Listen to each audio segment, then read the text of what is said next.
Ladies and gentlemen, good day and welcome to IOL Chemicals and Pharmaceuticals Limited Q1 FY22 earnings conference call hosted by Antique Stock Broking Limited.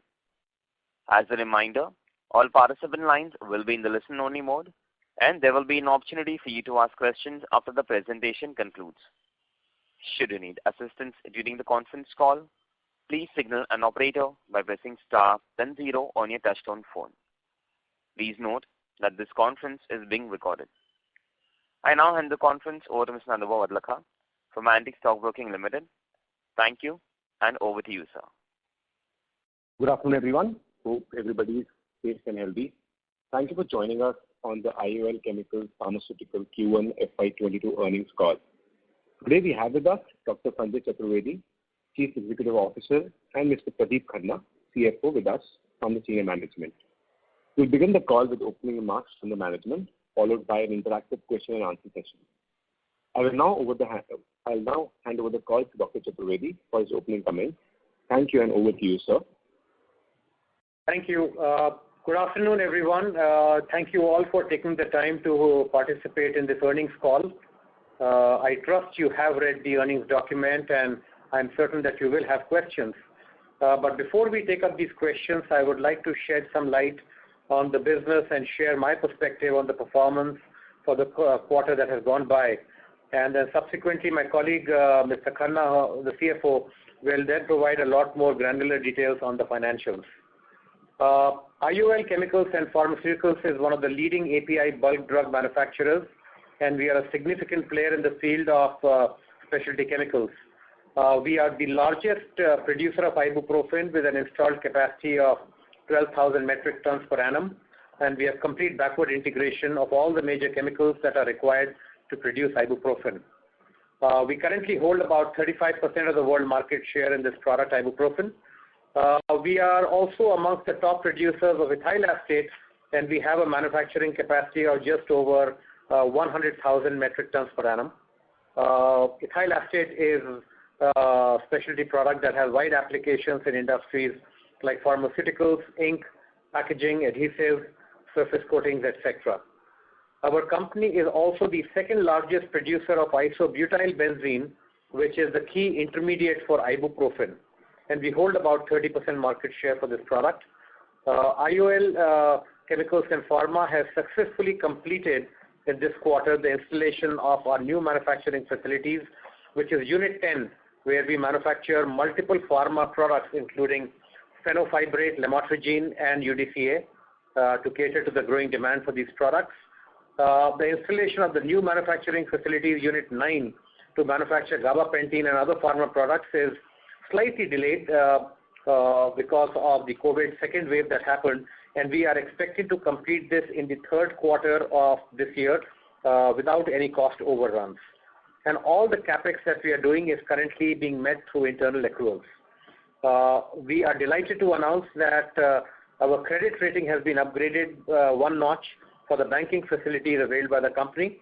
Our long-term, which is the fund-based working capital rating, has been revised from CARE A to CARE A+, and the short-term, which is non-fund-based working capital rating, has gone from CARE A1 to CARE A1+. We have an R&D facility that is approved by Department of Scientific and Industrial Research, DSIR, and we are equipped with all the advanced analytical instruments for conducting research. Coming into financials, the company on a basis recorded 12% growth in total income.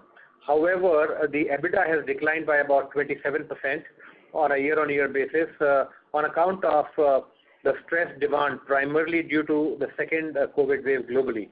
So with this, I would like to hand over to my colleague, Mr. Pradeep Khanna, the CFO, who will be talking more in detail. Over to you, sir. Thank you, Dr. Chaturvedi.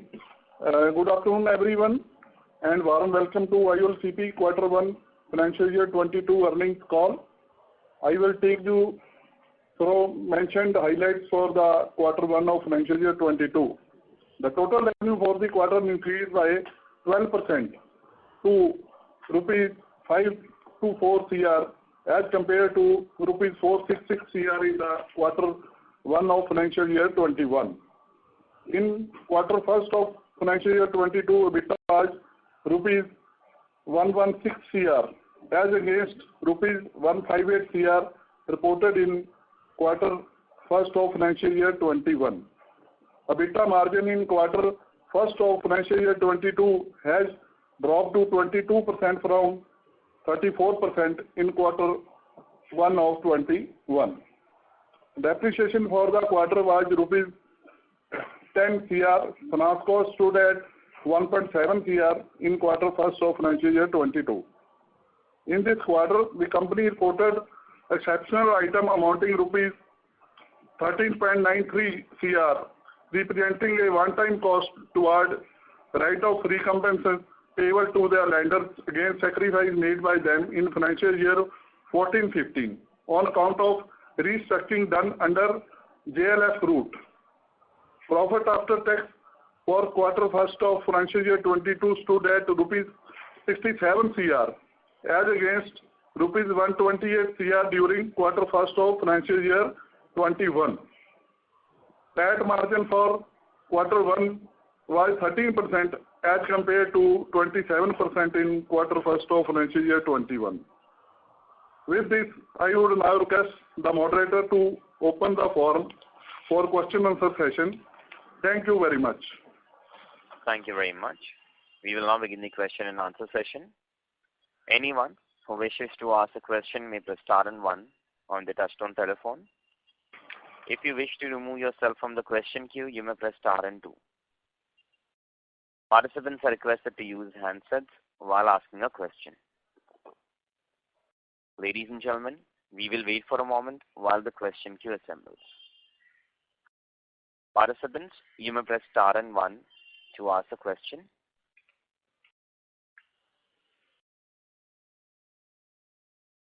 The first question is from the line of Manish Poddar from Nippon India AIF.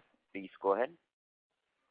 Yeah. Hi, sir. So I have 3 questions. First one is, probably if you could guide me, what is our outlook for the offtake for ibuprofen for full year FY22?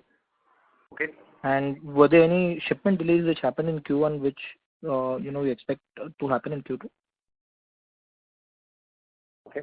So let me answer that question by saying that overall, the demand softened about 15% in this quarter versus the previous year. We do think this is anomaly and a blip. This is not a structural shift in demand. Our outlook for ibuprofen for the rest of the year is that Q2 we expect to be muted just like Q1, but the demand will pick up from our export customers in Q3 and Q4. Second part of your question was, were there any delayed shipments in Q1 that spilled over into Q2? So I don't call them delayed shipments. Essentially, some orders got deferred. See, what is happening on the shipment side is the prices for shipping have gone up dramatically. Today, if I compare from 6 months ago, the shipment costs are 200-300% more. And therefore, what customers are doing is they are trying to make good with whatever inventory they have and essentially push any offtake, hoping that, by the end of this quarter, when the Christmas season deliveries are over in the western part of the hemisphere, by then we do expect to see some normalization in shipping rates. So, to answer the short answer to your question is, no, we didn't lose any orders or we didn't have any shipment delays, but these were more deferments. And, that will be rolled from one quarter to the other. Okay. So the large part of, let's say, a bit contraction which you've seen in the pharma segment, it's largely led by ibuprofen, and the other pharma products, there the losses are marginal. Is that a fair understanding? Well, yes, that is a fair understanding. In fact, if you look at our non-ibuprofen API business, that has grown. So, it depends on, which number you want to look at. But in this year, if I look at non-ibuprofen API business, this quarter we delivered about, 63 crores of business versus 45 crores in the first quarter of the preceding year. And are we incurring loss up there or right now, or let's say our utilization north of 45-50% now, and we started making money up there? Yes, we have just about broken even on this, and I think we will be, pushing into, exports. The challenge here for us right now is the approvals, for the regulatory approvals. See, even now the live audits for India have not really started full on. So I think this quarter we will be having regulatory approvals, an audit from the Russian authorities, for example. The customer audits are ongoing, but the audits from the regulatory bodies are getting pushed out. Until those approvals come in place, it will be really hard to push the exports. Okay, just two smaller follow-ups. One is on this exceptional item. Are we largely done with this item, or is there any amount still in litigation?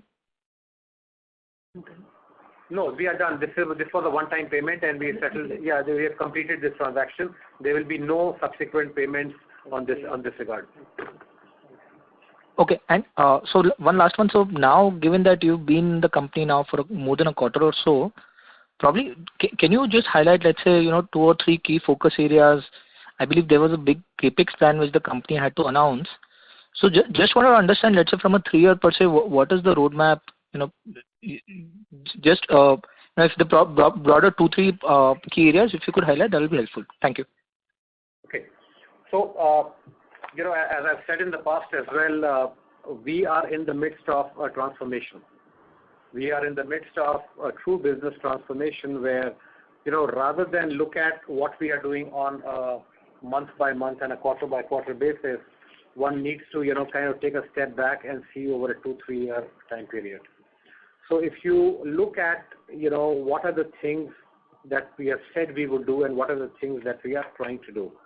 Number one, we are going to de-risk the company from ibuprofen. Not to say that ibuprofen is, I think it will continue to be our flagship product. We will continue to maintain global leadership position in that product.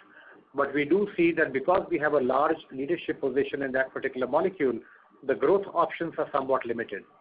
So going forward, what we will be doing is adding more and more products to our portfolio and growing the business of those products, starting in India, and then as we get the regulatory approvals, expanding into the export markets. Now, the only way you can add more products to your portfolio is through technology. So we are really taking a very strong, focused look at technology, and that will be the cornerstone for the growth. And you're right, we have capital that needs to be deployed, but I am going to have a much higher level of asset utilization for my current plants before I announce any new capex plans. Okay, thank you. You're welcome. Thank you. The next question is from the line of Alankar Garude from Macquarie. Please go ahead. Hi, good afternoon, everyone, and thank you for the opportunity. Sir, my first question is, can you comment on recent ibuprofen pricing trends and what would be your expectation for the next 12 months, especially in the context of muted demand in the first half? Okay. I would say 2 things, that one, the prices have really bottomed out. We don't expect them to drop any further beyond where they are. That's the first message. The second message is going forward, we do expect to see some recovery, and that will mimic the demand recovery as well. So this quarter, we should expect the same flattened prices that we saw in Q1. But in Q3 and Q4, we should expect some upward movement in the ibuprofen prices. And what would be our realizations as of Q1? The number which you said has bottomed out, what would be that number? So we don't give out pricing information on a product-by-product level. Fair enough, sir. So my other question is on more of a question on the de-risking strategy. So on one hand, you said that you want to de-risk the company from ibuprofen, but on the other hand, we also have plans to expand our presence in the regulated markets for ibuprofen. Right. So how should we look at these 2 points, sir? Okay. So if you look at my current capacity of ibuprofen versus my actual production, there is enough of a differential that I can use that to cater to the enhanced demand that I would get from the export markets. So I don't expect to have any more capex going into ibuprofen for now.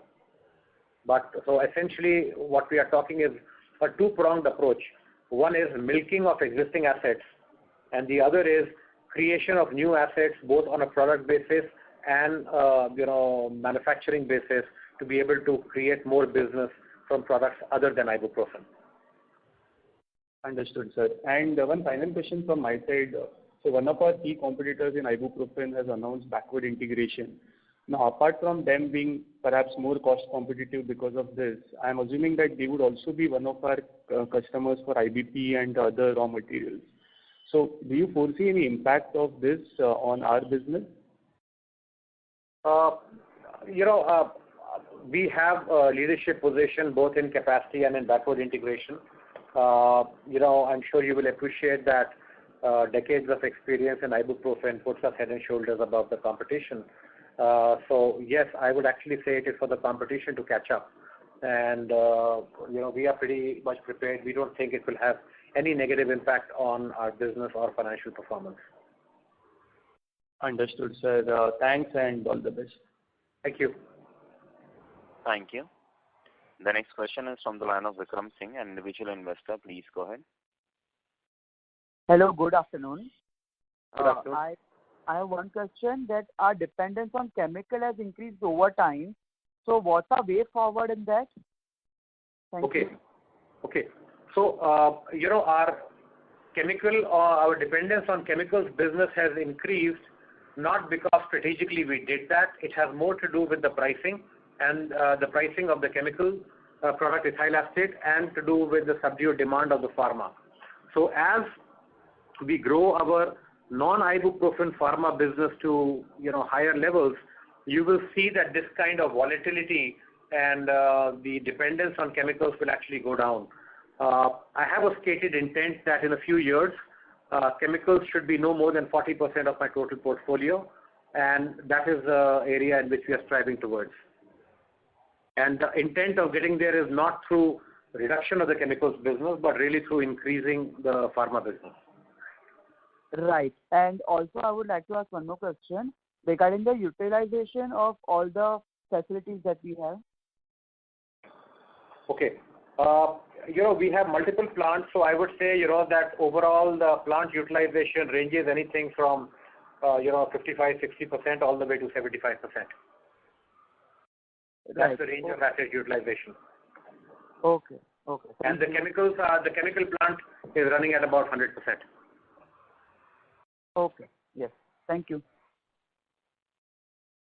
Thank you.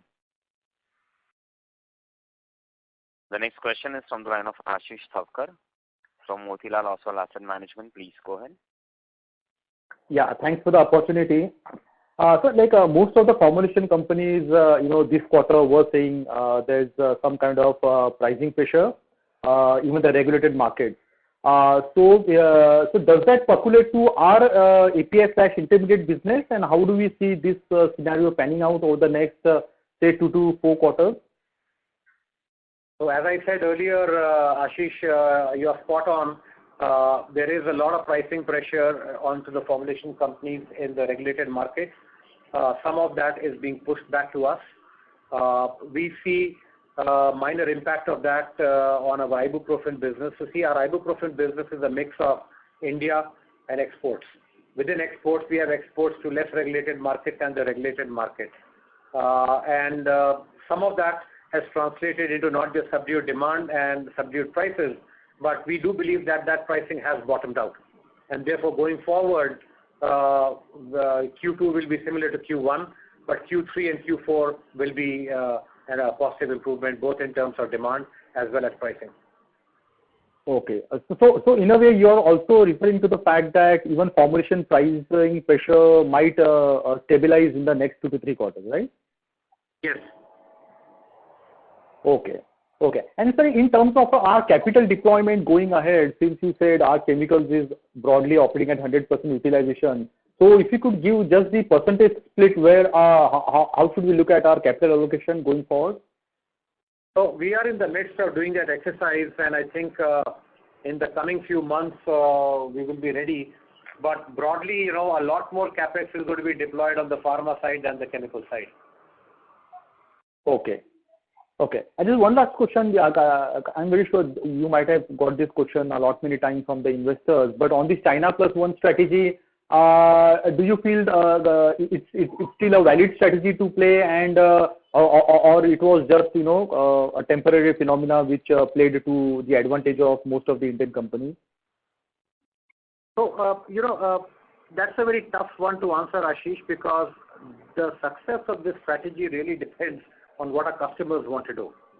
We are not really in the driver's seat for this.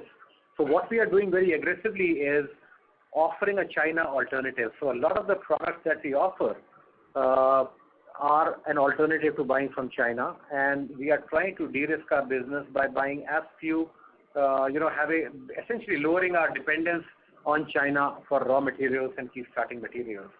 Having said this, the China Plus One strategy to be successful in the real world, and not just for IOL but for players at large, is really dependent on a combination of what the companies do, what the customers do, and the government policies.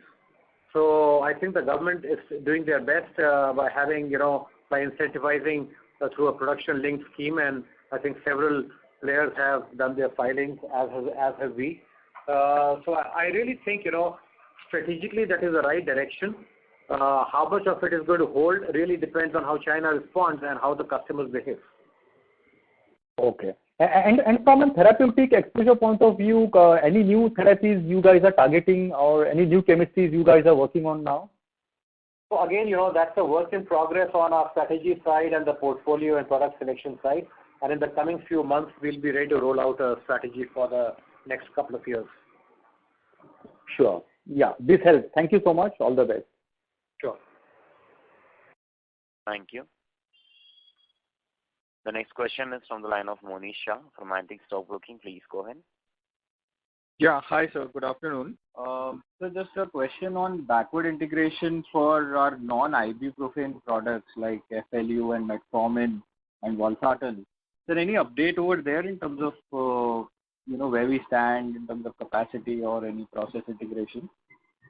So I would say, I will leave it and say we've made good progress on the technical evaluation side. So the technical evaluation is complete. The work is in progress to really figure out what kind of a backward integration advantage we really have. We are doing mapping of what kind of capex would be required for this complete backward integration, because you will appreciate that if we put aside capex for API without putting aside capex for the intermediates, the chain is as strong as the weakest link. So in the next coming few months, we'll be ready to roll out the entire strategy of the therapeutic categories, the new products that we are targeting, what is our backward integration strategy in each of these, and what is the capex allocation that we will be doing in each of these buckets. Okay, that helps. And so secondly, on US DMF filings, so we intend to file more of these non-IB products for the US DMFs, because I believe you were targeting more of exports revenue from developed markets. So the question is, sir, in terms of customer registration, how is it moving? If you can elaborate. I would say directionally, Monish, the movement is in the right direction. The speed of those approvals and the speed at which we are moving has been impacted because of COVID. There are certain customers who are doing online audits, and not all customers have started doing online audits yet. And the regulatory agencies, like the Russian agency, for example, will be having their audit this quarter. They've adopted kind of a hybrid and online model. So I think till the COVID crisis is over, the whole approval process for exports will continue to be subdued, not only for IOL, but other players as well. So you think there is a delay of, let's say, around 6 to 8 months, and maybe in FY23 second half onwards, we will see a better traction from our non-IB sales? Certainly. I think we are already seeing that traction. So if you compare it, this quarter versus the previous quarter, we've gone from about 45 crores to about 63 crores.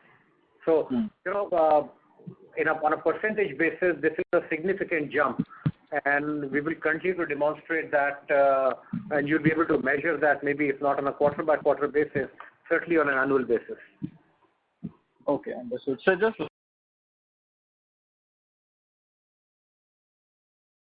the line for the participant dropped. We move on to the next participant. Okay. The next question is from the line of Aejas Lakhani from Unifi Capital. Please go ahead. Yeah, thanks for the opportunity. I missed your opening remarks as I joined in 10 minutes late. I just wanted more color on, could you tell us, given that ibuprofen is still the cash cow, and you have stated your intent to reduce the dependency on ibuprofen, could you state some percentage in terms of how dependent are you today and how you expect that percentage to move over the next 2 or 3 years? That's question one. Okay. So if I look at my pharma business today, about 85% of my business in pharma is really ibuprofen. And if I look at going forward, I would say this number will drop to below 60% in the next 2 years or so. Okay, that's very helpful. 2 years. Okay. And I just want to ask you that for the next 2 years, considering that Ibu will still be the cash cow, could you throw some color on how you expect 23 to pan out? Because you've already given a quarterly outlook for 22. So 23, some color on how you see ibuprofen demand, supply, and prices. So we see, normalcy returning in demand, and certainly what pricing levels operate in in Q4 of this year, we would expect that to continue because ibuprofen is essentially a commodity API, and no large players are coming into ibuprofen. The market is pretty mature.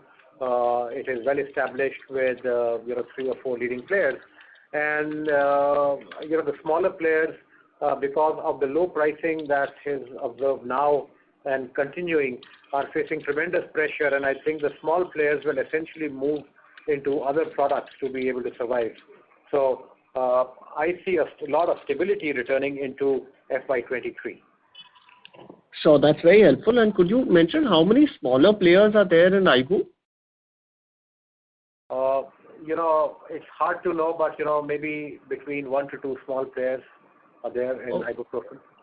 Okay.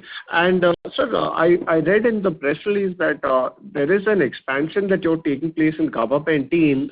So again, gabapentin being a commoditized, well-established, mature product, it has a newer age molecule which has competition coming in, which is called out by another listed entity as well. So just wanted your thoughts on how you see gabapentin as a market and, whether there could be cannibalization given that, pregabalin is the newer age molecule to that. Thanks. Yeah. So that, first of all, let me compliment you, Aejas, on your market knowledge. It's a delight to have investors who are so well informed about not only our products, but the competition that our products are going to have. I'm really pleased to hear that. So pregabalin, it's a well-established, very large volume molecule. And, what do we bring to the table that is unique? What do we bring to the table is that we have a unique process with no dependence on China. So, in our process. And really, I think that is what will differentiate us and allow us to gain a foothold. Having said that, our R&D team is also very aggressively working on pregabalin. So I think in future we hope to offer both products. Noted, sir. That's very helpful. And when you spoke about the backward integration you were planning for across categories, you are considering these newer processes to be a part of that, right? For GABA and Prega. Yes. Got it. Thanks. I'll fall back in queue. Thank you. The next question is from the line of Somansh Raju from Alchemy Capital. Please go ahead. Hello, this is Thomas Priju from Alchemy Capital. I had 2 questions. One is I can appreciate for us to see the results of your strategic roadmap will take a couple of years. But just from a historical perspective, what is the main reason why Ibu prices corrected so much in the last 12 months, and what gives you the confidence that the worst is over? That is question 1. 2, in Ibu, you all have a good market share, 35%, but we have seen that with the exception of DVs, no company in India has done a good job of taking market leadership in multiple generic API products. So you briefly mentioned that you will be investing more in technology, etc. But if you could provide more color on how confident you are that, the success of ibuprofen, that you can replicate that in a couple of more products over the next 2-3 years, and from where that confidence comes that, you can get maybe at least 10-20% market share in a few more products. And lastly, is the strategy on only generic APIs, or you will try to move up the value and look at more state-of-the-art APIs also? Awesome. So I think let me begin by answering, you really asked 3 questions in there. Your first question is really why we have the confidence that demand and pricing will come back to more normal levels in ibuprofen. Okay. Now, ibuprofen being a commodity API is driven, the entire price level is driven by demand and supply. The supply is pretty finite, and that is capped based on the existing players. The demand that we see as low today is actually artificial for 2 reasons. One was there were a lot of overstocking in the earlier part of COVID, and that impacted not just us, but all ibuprofen suppliers. So you see all ibuprofen suppliers actually had a bull run in that time frame. Now what has happened is that there was a research report that came out from French medical group that talked about the low efficacy of ibuprofen to manage COVID. But subsequently, that report turned out to be untrue in terms of validations. So now, I think the stocks are depleting for our customers, and our customers are telling us that the demand is back. And our experience of this market is that whenever the demand is back, the prices also inch upwards.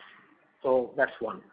Second question that you asked me was, what is our confidence level? And with the exception of Divi's, you gave an example, and Divi's is absolutely, I think, one of the finest examples of API players that have managed to maintain global leadership position in multiple molecules. What gives us the confidence that we will do that? Given that we have a cost leadership position primarily through our operational excellence and backward integration in a commodity molecule like API, like ibuprofen, based on that experience, we have a high level of confidence that in select APIs that we pick that will be high volume APIs, by backward integration, we will replicate that story. But your point is very well taken.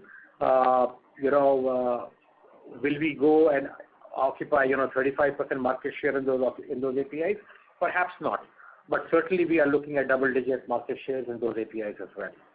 The third question that you asked was, will we be looking at all generic APIs, or are we going to look at some specialized products as well? I think given our DNA, given our manufacturing capabilities, and the kind of operations we have, and the confidence we have in those operations, we will continue to primarily be driven by generic APIs. Okay, we will not be looking at innovator APIs or that kind of business. I will certainly not be looking at a molecule like a fondaparinux or an eribulin that requires 70 plus synthetic steps. That's not who we are. We will be focused on molecules with fewer number of steps that leverage the kind of chemistries where we have expertise. We will be focusing on our manufacturing and operational excellence to get market share rather than pure R&D. Thank you. So by extension, you don't see yourself even in the distant future in custom synthesis business? It's hard to say that because even the custom synthesis is being driven into 2 parts. I call it the CDMO business, where you have the contract development and then contract manufacturing. Within contract manufacturing, there are a lot of innovator players that are offering contract manufacturing services of generic APIs, not necessarily innovator APIs. And Divi's is again a wonderful example that does a combination of that. We are evaluating opportunities in the contract manufacturing space, but not necessarily in the contract development space. That's helpful. Thank you and all the best. Thank you. Thank you very much. The next question is from the line of Subrata Sarkar from Mount Intra. Please go ahead.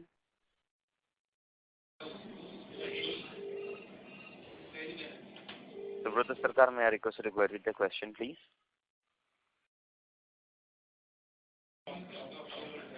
Subrata Sarkar, may I request you to unmute your line from your side and go ahead with the question? Due to no response, we move on to the next participant. The next question is from the line of Tanmay Krishna from BHI Advisors. Please go ahead. Thank you, sir. My first question is, what's the cap utilization on metformin right now, and what are the growth prospects for the same? And is this a key strategic product to de-risk in the future? Yeah. So my current asset utilization in metformin is about 50%. So there is enough headroom for me to grow this business. And what was the second part of your question? I'm sorry, I missed that.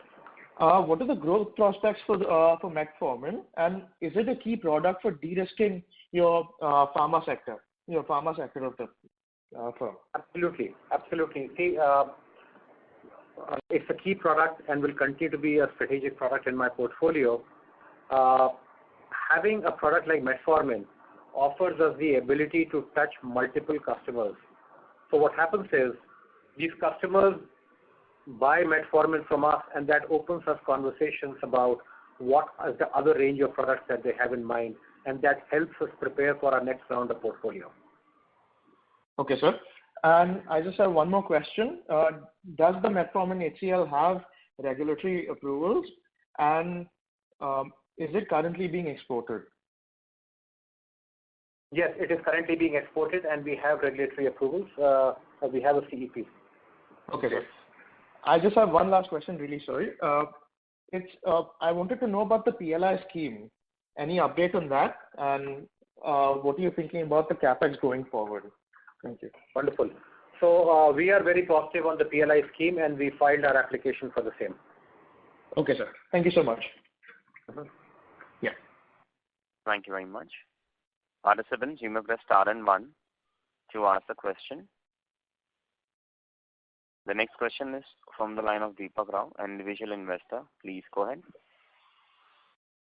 Yeah. Hi, actually. My question is, from the year, as you were saying, there's a bit of a volatility on the quarterly level. But yeah, between FY21 and FY22, what's the kind of top line growth and bottom line growth that we are anticipating? I was not able to hear you very well. Can you please repeat your question? Yeah.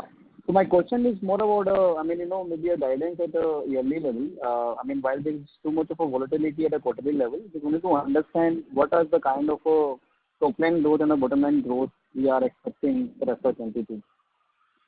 For FY22? Yeah.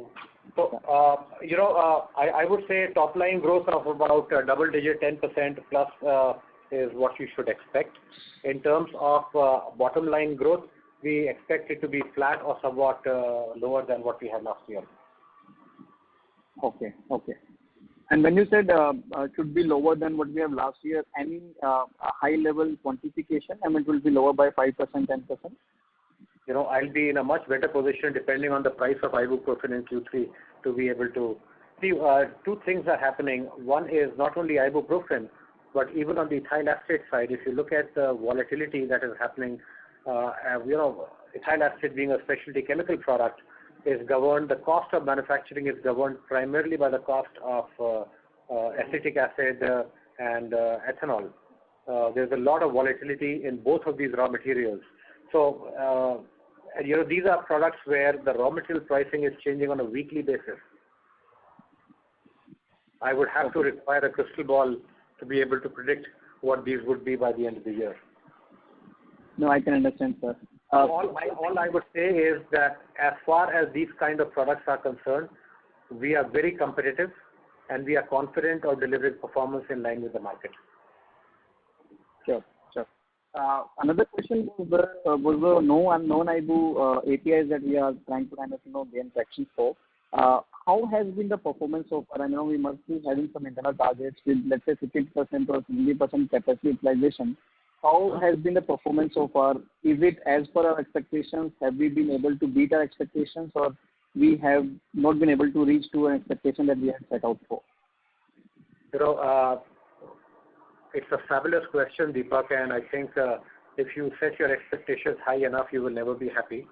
And on the other hand, if you lower your expectations to a point that they are already met, you will never be unhappy. So, but philosophy aside, on the new products, the non-ibuprofen part, our business has not delivered the kind of profit that we want, and it is understandable because that performance, financial performance, can only come once we have approvals into the regulated markets and the export markets. And it's really a COVID-related issue. Okay. So fair to say, sir, I mean, when COVID and pandemic is over, we would be able to get those approvals. There is no technical issues with those approvals. It's just a kind of a pandemic-induced issue to do this. Absolutely. In fact, I would tell you the silver lining in all of this is that if I'm competing and I'm competitive in the Indian market, I will certainly be competitive in the export market. Oh, great to know, sir. Yeah, this is it, sir. Thanks and all the very best. Thank you. Participants, you may press star and 1 to ask a question. The next question is from the line of Monish Shah from Antique Stock Broking. Please go ahead. Yes, sir. Hi. Sorry about that. My line got disconnected earlier. So just had one question. On the exports contribution going forward, what is the percentage split that you see in the next 2 to 3 years? Will it be 50-50 for domestic exports or less than that? So I think exports will certainly be more than 40% of the total business that I have. Okay. Thank you so much. Thank you. Participants, you may press star and 1 to ask a question. The next question is from the line of Mohammed Ayaz from Aman Trading. Please go ahead.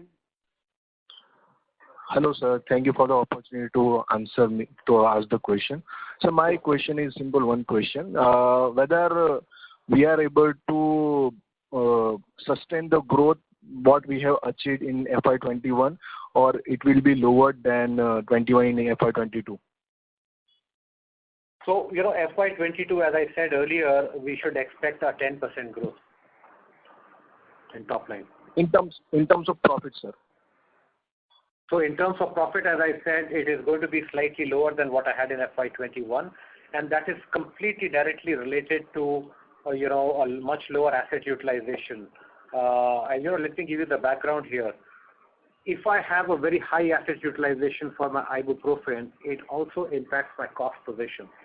So once the demand picks up and the prices pick up, my profitability will come back, but it won't be enough to make up for the loss in the first 2 quarters. Sir, one more question can I ask, sir? Sure, absolutely.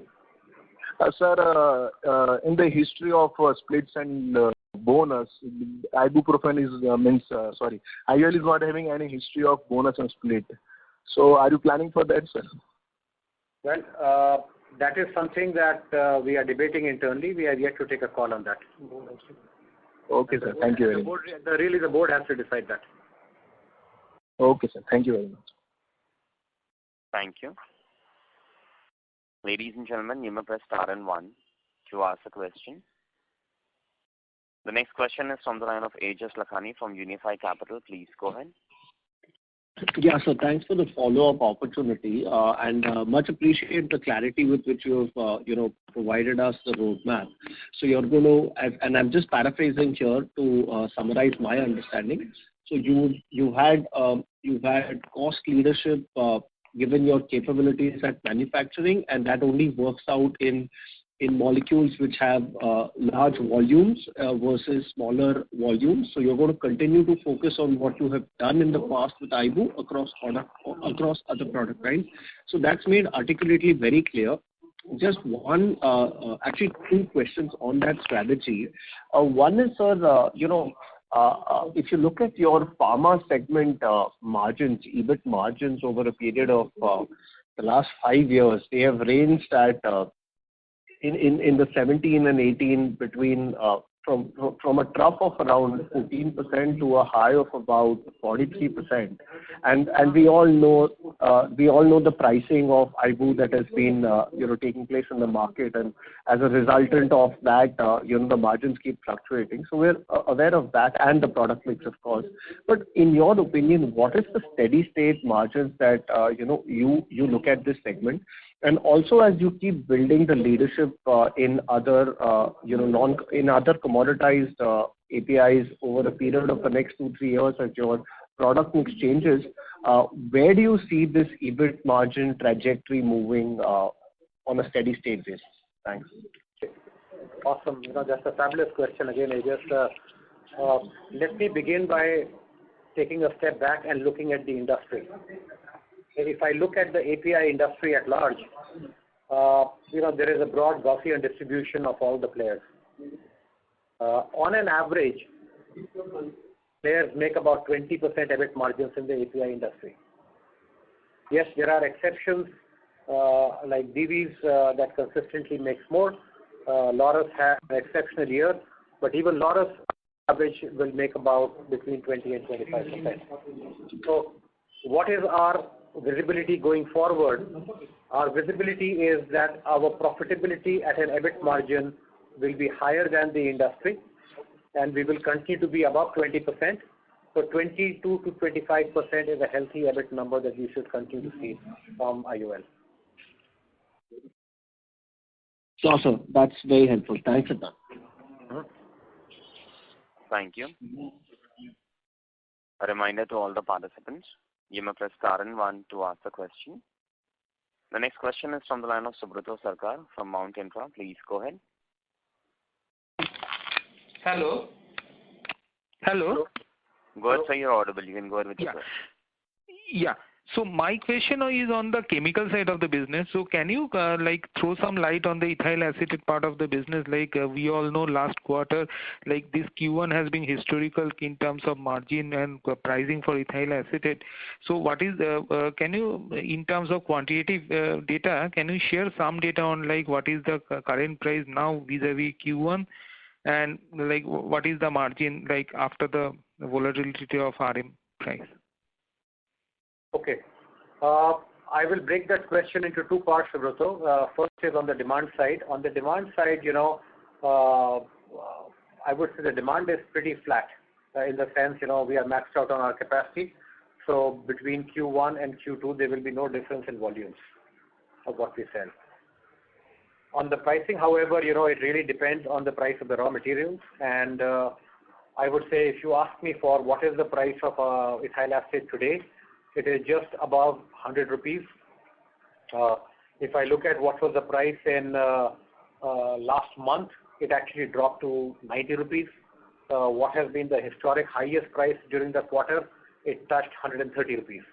So, again, I will need a crystal ball to gauge the future and figure out, how stable this is going to be. It is going to really mimic whatever are the prices of acetic acid and ethanol. So on the margin side, in terms of, you have given a great picture on the pricing point. So now RM cost, if you throw some light on the pricing of the RM cost, so that we can get some understanding of what is the average Q1 margin and vis-a-vis currently where we stand.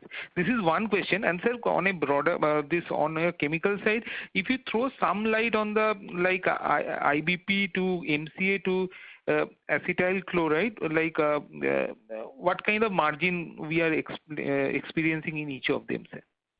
Okay. So I think there are multiple questions in what you have asked. I think first I would say that the raw material trend, ethanol, if you look at ethanol trend, that used to be typically in the 40 rupees a kg range, has gone up to 50s. And I think there was a brief period where for the first time domestic ethanol became cheaper than imported ethanol. When it comes to acetic acid prices, those numbers have ranged from 60 rupees a kilo all the way up to almost 95 rupees a kilo. So that's the range, and that should give you an idea of what kind of margin is there. I don't want to get into the specifics of what my charging efficiencies are and therefore what my gross margin is on a product by product level. And I think when it comes to other products that you talked about, I would urge you to look at chemicals as a bucket rather than on a product by product basis. And when it comes to isobutyl benzene, When it comes to acetyl chloride, we are pretty much in line with the industry, and we are currently not selling any MCA. Okay. Thank you, sir. So in that case, just a small ballpark number, like this quarter as it stands right now, like there will be some compression on the margin in Q2 vis-a-vis Q1 on the ethyl acetate side, sir? We don't see that right now. We still have, half the quarter left. Okay, sir. Thank you. Thank you. Ladies and gentlemen, that was the last question for today. I will now hand the conference over to the management for closing comments.